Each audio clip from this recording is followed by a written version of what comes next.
Awoken by an early dawn, bounced off my windowsill, a robin frantic with alarm. She hardly could sit still. I opened up the window glass and asked why so disturbed. Her chirping sad and very fast. I've lost one baby bird. What draws people in to Plumery Tails are the 7 Malamute dogs that roam the front yard just off of Highway 20 in Galena, Illinois. What brings people back and gets them to stay are the stories that are shared when they decide to see what this unique stop is all about. Life wasn't always a fairy tale for author Bret Terrell, and despite all of the stories he has written and told, there is one rather interesting one that not many have heard. Got into the restaurant business at about 14.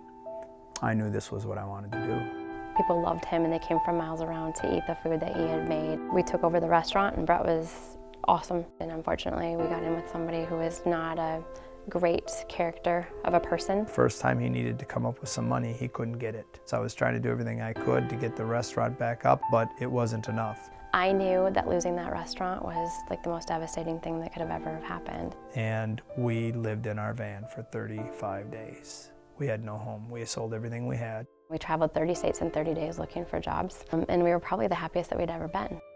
And when we moved to Iowa, I found myself in a demographic that wasn't looking for fine dining chefs. So I knew that having had done this once before and learned my lesson, I wasn't going to do it again. So I am heartbroken for him because I know that that was his passion, but now I think he's found a new love and passion. That's my boys. After settling into their new home, the pair went on a trip to the Humane Society that ended a little differently than expected. I always wanted a dog. We weren't prepared for the responsibility or the upkeep of a dog, so I figured, well, I'll go get her a kitten. She's got something fuzzy, something that she can love. We walk into the Humane Society, there's probably 12 cats there. It broke my heart walking out with one, knowing it was going to a home, and the other cat's sitting behind. There's a gentleman that was stopping everyone, and he said, "You guys want a dog?" And I think I must have started tearing up, just feeling bad that this dog needs a home. Well, that brought tears to Kim's eyes. And Bret said, "All right, we'll go." But I can't promise anything. When we arrived at the gentleman's home, we went down into his basement. Across his window ran this beautiful gray wolf looking like canine. Here comes this gray and white dog running by, and he's like, "If that's the dog, he's coming home with us." And Bret fell in love, and we brought him home. Wow, if that's the dog, he's coming home with me. Working odd jobs with his new best friend, Bret took Max everywhere he went. When Bret cut trees, Max watched carefully from below. Winter limited the job opportunities, which left Bret and Max with a lot of free time. Everybody was enamored with Max.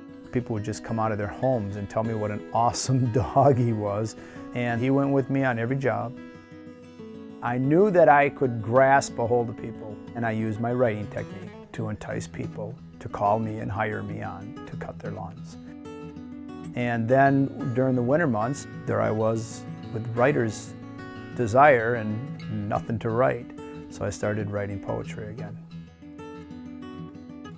I had maybe 80 poems, and I decided to go talk to someone about publishing, and they expressed they're far too rhythmic, and rhythmic poetry is long gone. I certainly wasn't going to change my desire. I mean, this was my passion, my opportunity, my speaking out in a way that I felt most comfortable to do so.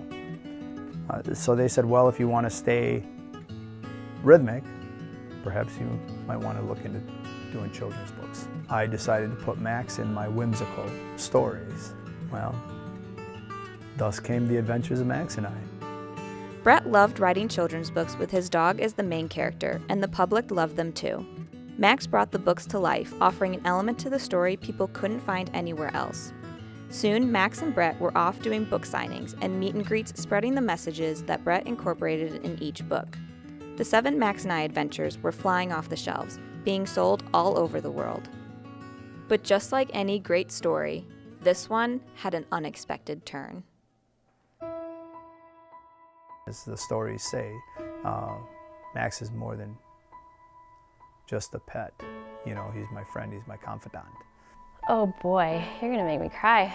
I loved Max like no other. But when we found out he had cancer, neither one of us knew what to do.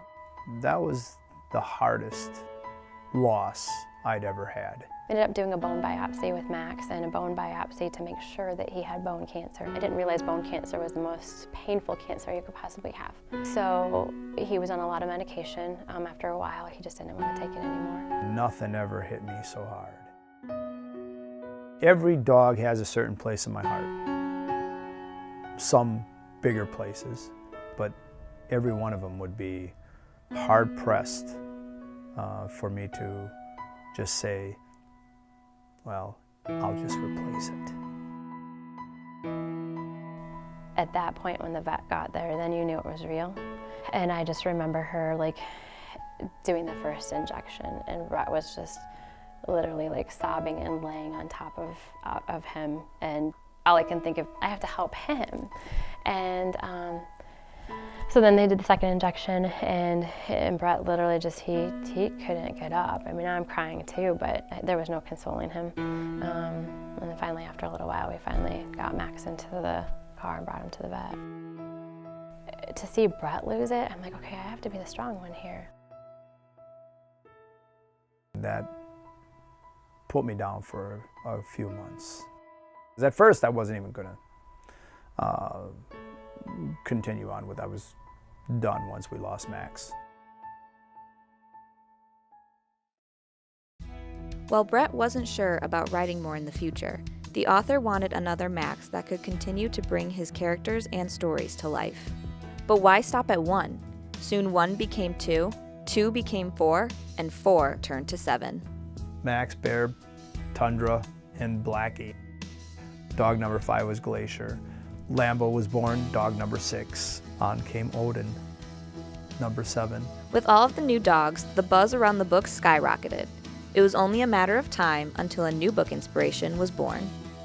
First story I wrote in the Plumery Tails series was A Break Through the Ice. It was a true story, an actual event where I was walking Max, little Max, and Bear out at the mines of Spain where I used to walk Big Max all the time. I heard crash.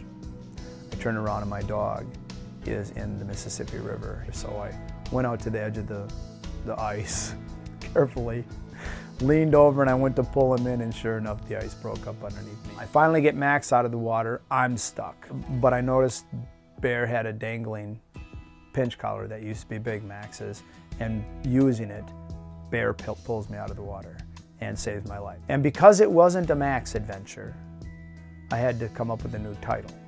Well, it's a tale, and that's what I do, is I tell tales.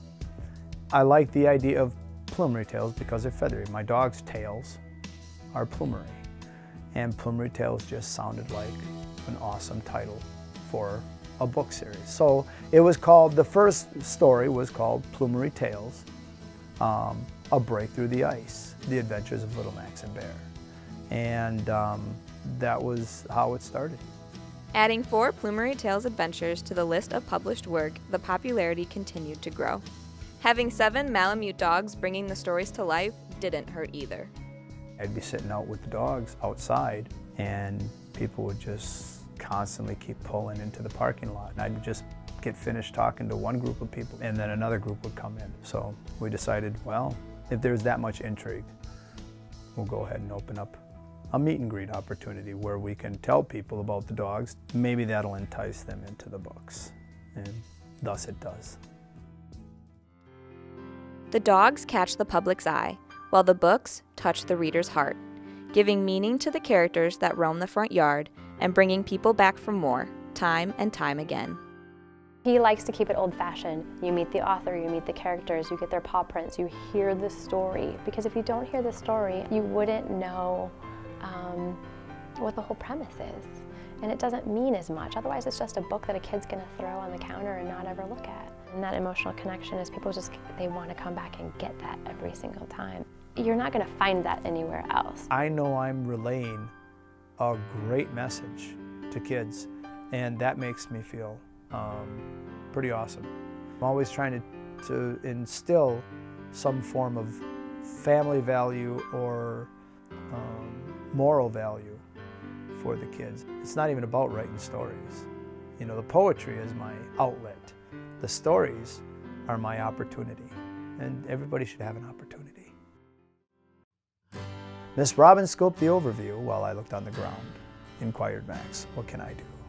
We both said, "Sniff around." Just under where that nest resides, Max sniffed and sniffed and sniffed. Miss Robin, getting teary-eyed, her flight began to drift. Max's next step forward was not took. His tail once still gave wag. I yelled up to Miss Robin, "Look, I think Max found you, babe." The three of us each gave high fives. The family is now a whole. Miss Robin swooping as she dives with jubilant control. Once settled down, she raised her wing to bid us both goodbye. Another songbird gets to sing because of Max and I.